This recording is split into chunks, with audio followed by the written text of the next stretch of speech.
दूध में तो है मक्खन, लेकिन प्रोसीजर तो करना ही पड़ेगा ना उसके लिए।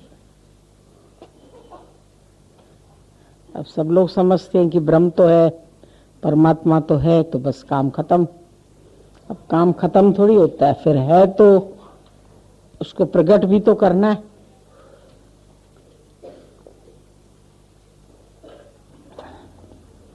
समझ में तो आ जाता है बुद्धि तक ज्ञान, लेकिन जब प्रैक्टिकल लाइफ में चलते हैं तो समझ में आती है ज्यादा, कहाँ कहाँ दिक्कत होती है, कहाँ आसान लगता है, कहाँ अच्छा लगता है, कहाँ मन फिर विक्षेपता में आता है,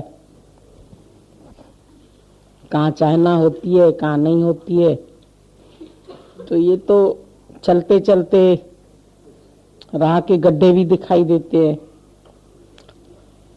विकार भी समझ में आते हैं। कभी तुम जीतते हैं, कभी विकार जीतते हैं। फिर एक दिन ऐसा होता है कि तुम्हारी जीत भी हो जाती है, पर हार के डर से कहीं कर्म ही नहीं करे तो ये भी गलत है। अगर फेल हो गए तो फेल हो गए तो पास भी हो जाएंगे। ऐसा तो नहीं है कि जिंदगी में कोई भी कार्य किसी ने किया तो लाइफ में उसको कभी फेलियर्स नहीं मिले। बचपन से लेके आज दिन तक अगर तुम याद करो तो हमेशा तो सक्सेस नहीं मिली। बच्चा जब चलना सीखा तो कितनी बार गिरा, एकदम से तो नहीं चला, गिरा फिर चला, फिर गिरा फिर चला। तो हम सोचते हैं चले तो फिर पूरे ही चले, फिर गिरे क्यों, फिर ठोकर क्यों लगी, फिर कम नंबर क्यों आए। ज्यादा नंबर आने चाहिए, हमेशा पास होना चाहिए। तो फेल भी हुए तो पता चला गलती का, तो फिर पास भी हो जाएंगे। मन की तो एक चाहना होती है कि हमेशा फर्स्ट डिवीजन ही आ जाए। तो संकल्प भले रखो फर्स्ट डिवीजन का, लेकिन प्रिपेयर उसके लिए भी रहो। Hope for the best but be prepare for the worst. हिम्मत नहीं हारनी है ना किसी भी काम में। हम उस काम को ही छोड़ दे, समझो बिजनेस करते हैं नुकसान पड़ता है तो क्या बिजनेस करना छोड़ दे। अगर चलना सीख रहा है बच्चा, चलते चलते गिरता है। आप कार चलाना सीखते हैं, कार चलाते चलाते कई बार खरोंच लगती है कार में, कई बार आपको चोट लगती है, कई बार एक्सीडेंट होता है, तो क्या कार चलाना छोड़ दे। सीख रहा है तो कई बार गिरेगा, कई बार चढ़ेगा। कई बार बहुत अच्छे अच्छे ड्राइवर से भी एक्सीडेंट हो जाता है। आप तो बहुत अच्छा ड्राइवर रखते हो, या कभी खुद से भी हो जाता है। हमने देखा है, हमारे पास एक आते थे, इतनी 100 की स्पीड में गाड़ी चलाता था। मैं तो अपने शहर में 1 घंटे में, और लोग 1.5 घंटे में पहुंचते, मैं 1 घंटे में पहुंच जाता हूं। तो उसी से ही इतना भारी एक्सीडेंट हुआ। अपनी पत्नी पास में बैठी थी, वही मर गई। बच्चे पीछे बैठे थे, उनको भी चोटें लगी। खुद भी पूरा 1 हफ्ता हॉस्पिटल में बेहोश पड़ा था। तो हम देखते हैं कि ऐसा नहीं हुआ कि उसने फिर कार चलाना ही छोड़ दी। इतना बड़ा नुकसान हुआ, जैसे एक तरह से घर से एक व्यक्ति ही चला गया। तो मन हिम्मत हार सकता है कि मेरे से इतना बड़ा नुकसान हो गया, मेरी पत्नी की डेथ हो गई, बच्चों का ऐसा हो गया। ये प्रैक्टिकल बात बता रहे हैं हम आपको। लेकिन अभी भी वो चलाता है गाड़ी। हमने बोला अब आपने छोड़ नहीं दी गाड़ी, कहता गाड़ी कैसे छोड़ देंगे चलाना, गाड़ी तो चलाते ही रहते हैं। तो और सावधान हो गया, अभी नहीं होता एक्सीडेंट।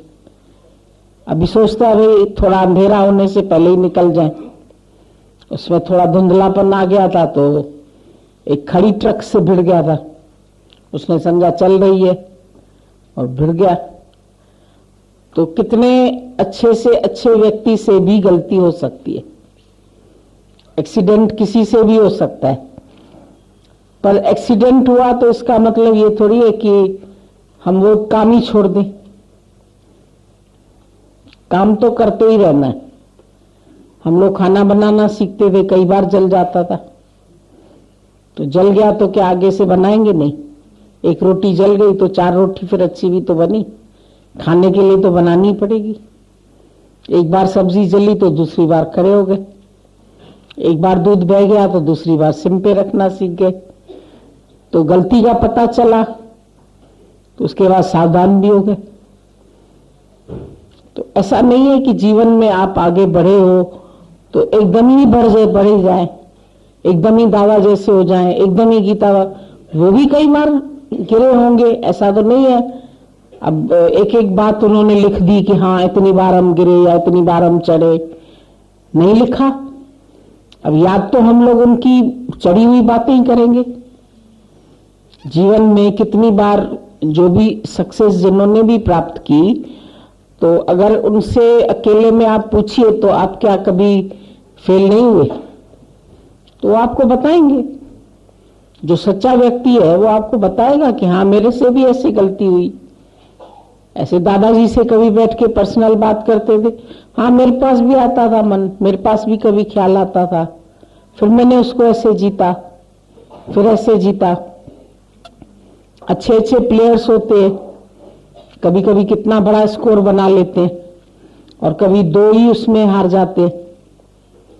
आपने देखा होगा भाई 2 ही रन बनाए और फेल हो गया, तो बोलते अरे ये वाला अगर फेल हो गया अब तो फिर मैच हार ही जाएंगे। तो हमेशा तो नहीं मैच जीत के आते, और जब जीत के भी आते हैं तो उनको पहनाया क्या जाता है? हार। अब हार क्यों पहनाया जाता है?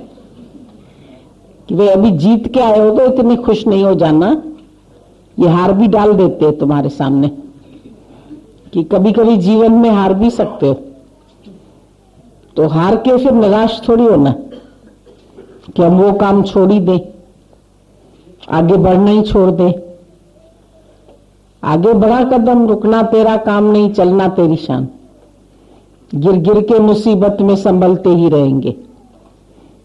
कितनी बार भी गिरेंगे फिर भी संभल जाएंगे। जल जाएं मगर आग पे चलते ही रहेंगे। ऐसे नहीं है कि आग पे चलना ही छोड़ दें।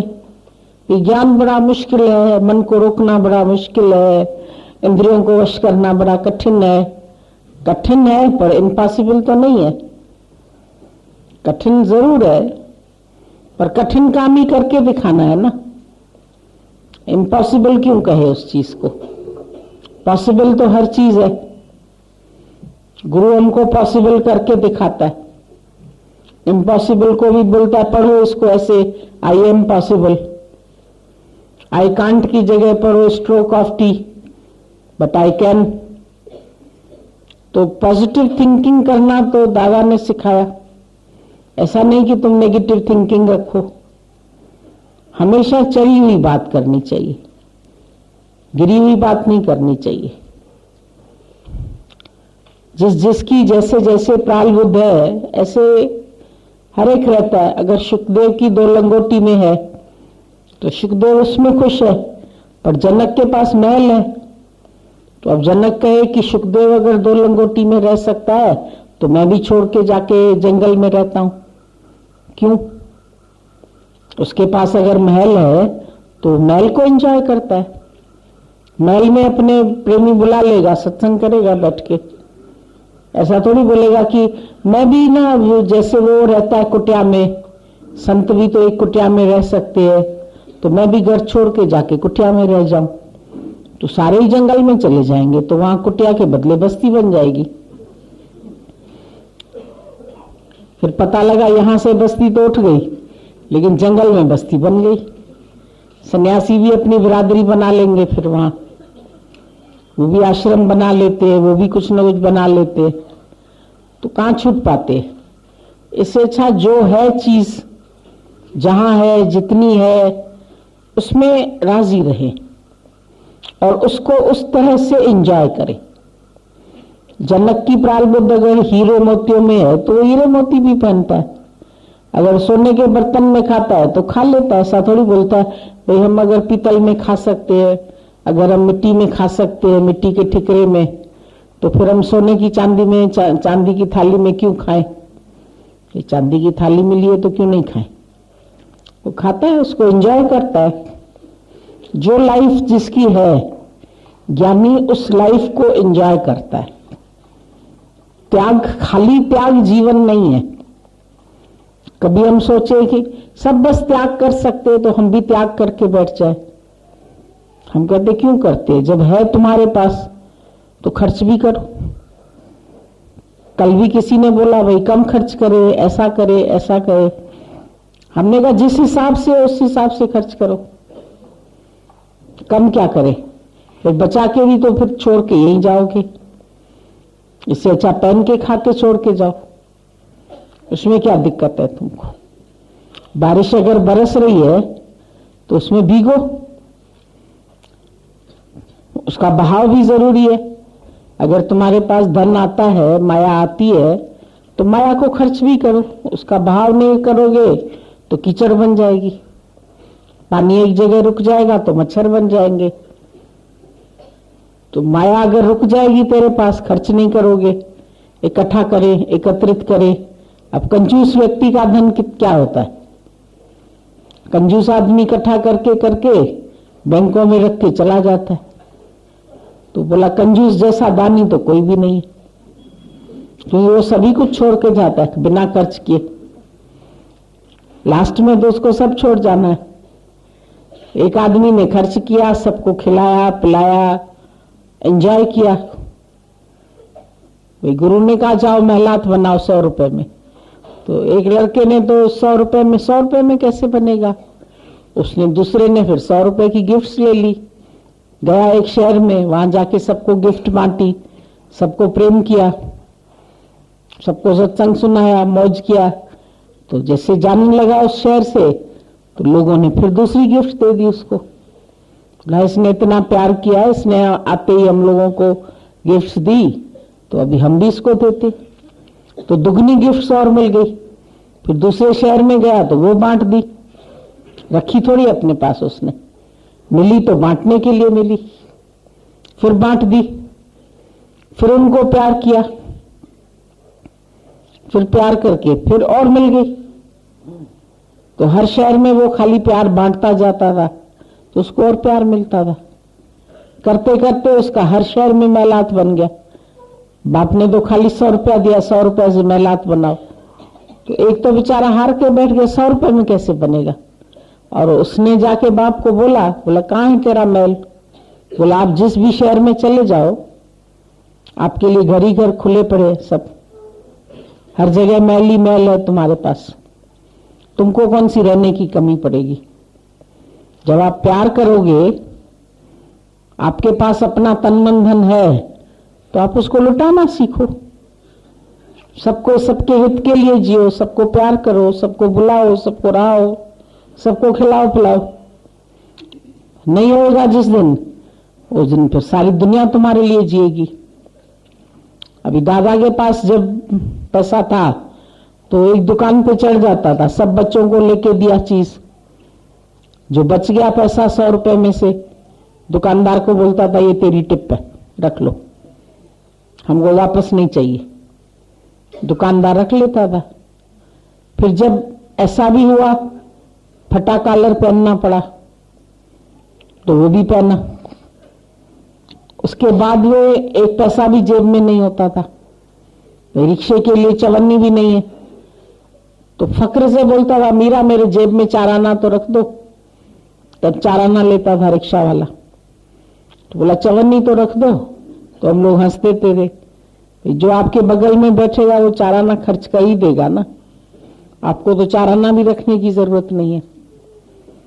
तो जब उनके शरीर को कुछ हुआ तो हजारों लोग उसको प्यार करने वाले थे, हजारों लोग उसकी सेवा करने वाले थे, हजारों लोग उसके ऊपर खर्च करने वाले थे। एक डॉक्टर तो फ्री में आके बैठ गया क्लिनिक छोड़ के, पूरा समय बोलता था मुझे क्लिनिक चलानी नहीं है, मैं पूरा टाइम दादा की सेवा करूंगा, मेरे हाथ सफल होंगे इसमें।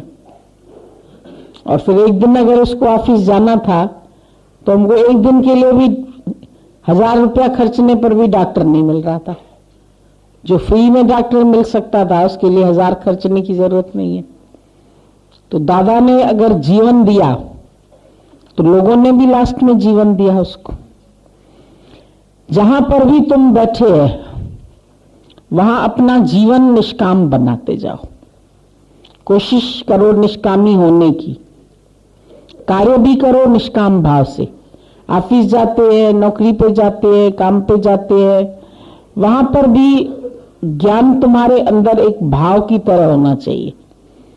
किसी को भी तुम देखते क्या है, ग्राहक को क्या देखते हैं, दुकानदार को क्या देखते हैं, जहां से माल खरीदते हैं उसको क्या देखते हैं, जो कुलीग्स काम करते हैं उनको क्या देखते हैं। कोई आपसे राग करेगा, कोई आपसे द्वेष करेगा, लेकिन आपके अंदर में उनके प्रति क्या भाव आता है।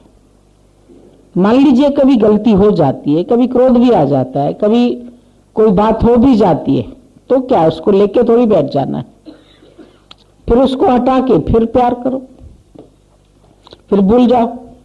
अब इस कारण हम सत्संगी नहीं करेंगे, हमने एक बार ऐसा क्यों कर दिया, फलाने ने मेरे साथ ऐसा किया तो मैंने भी गुस्सा कर दिया, तो अब मैं सत्संग कैसे करूं क्योंकि कल तो मैंने गुस्सा किया था।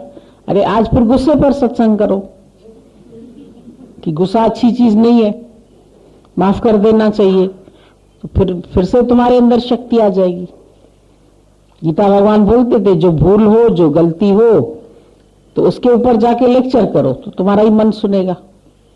आज अगर तुम्हारे अंदर मोह आया तो जाके मोह के ऊपर सत्संग करके आओ। मोह ऐसा है, मोह विकार है, मोह फंसाता है, मोह जन्म मरण में लाएगा, सारा लेक्चर दे के आओ तो तुम्हारा मन सुनेगा उसके ऊपर। तो इंसान से गलती तो सबसे हो जाती है, मनुष्य गलती का पुतला है, ये अक्सर हो ही जाती है, पर जो गलती को न दोहराए उसे